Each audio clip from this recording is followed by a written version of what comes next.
if somebody listening or watching who's in his 20s or 30s is trying to learn from you something, and they're going through a difficult time, Yes. depression, anxiety, financial problems, it sounds to me like you would advise them to go out and help somebody else. How do I do that when I'm under this dark cloud? You have to go in deep within yourself and you say, I'm not feeling good about myself. I'm not feeling good about my situation. How can I change the way I'm feeling?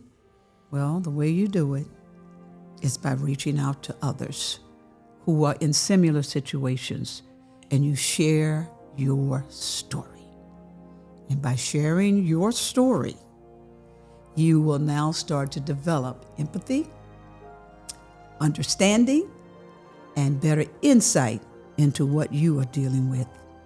And I guarantee you, you will take on a whole new position in how you view the world in your situation. And it becomes brighter. Becomes brighter by helping others and sharing your story. Absolutely.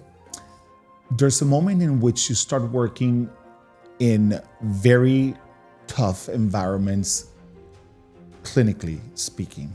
Yes. ICU, emergency rooms. Why does it seem like you tend to go the hard way into things?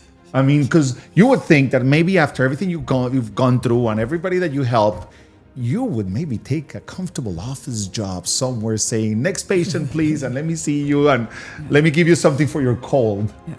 And sorry, no. You're doing ICU, ER, in difficult places, difficult areas in Miami. Why? Yes. And the prisons. And prisons. Yep. State penitentiary, 640 women. Hardcore criminals. Yes. And that's because if I did not believe that I had a message for them, a ray of hope that I could give to them, and not only them, the staff, the nurses. Remember, we don't totally undress when we walk into these institutions. They may have had a bad day. They may have a child home at sick. There are issues. And the beauty, I was allowed to be an administration and also a clinician and researcher. So I would involve not only the nurses in what's happening with these patients, hey, wait, and the doctors as well. We all became friends. We became a huge family. So to say to young people or to those that want to take on these challenges, it becomes your life, because when you can save a life, when you see someone smile, it makes all the difference. And when you can't, and I can give you an example. Please do. In our emergency room, I was QA/EC coordinator, so I was on the scene for everything, and I had to go to bat for my nurses and doctors when things didn't go so well.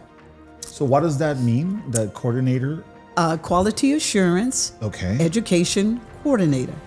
So I had to make sure that we were following all the policies. I helped write the policies, the standards, the protocols, and also I had to educate them.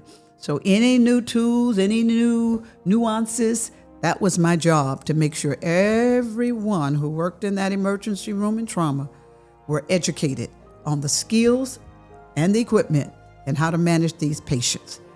And we have some very difficult times. We had one where, unfortunately, an inebriated, meaning he was intoxicated driver, ran off the road and ran into a bus bench that had these young 11 and 12-year-olds who were waiting for the Metro bus.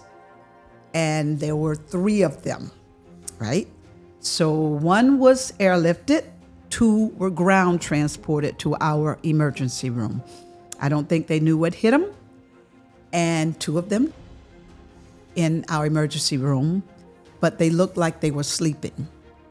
And the ER staff fell apart. They really fell apart.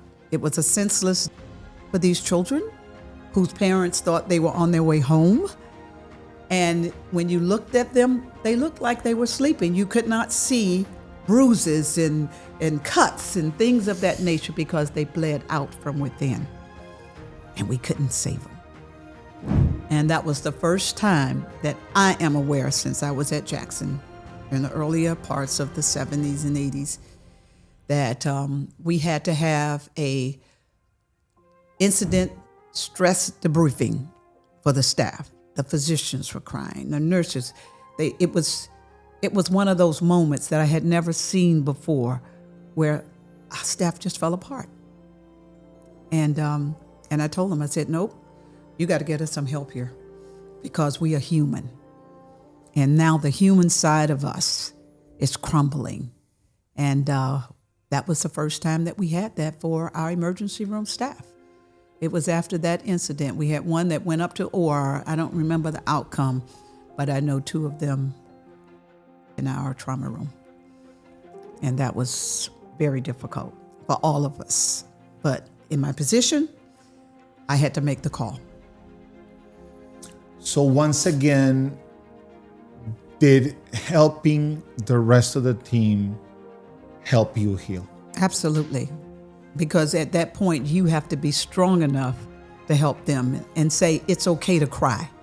It's okay. It's okay to scream right now. You're in a protected place, but once you do that, I need you to pull yourself together and get back out there, because we have a lot of sick people in that emergency room and coming through trauma, and they need you. So we gave them that safe place, and I cried with them. And then I said, okay, wipe those tears, straighten up, get back out there. We have a job to do. Wow. How did that change your relationship with the concept of death?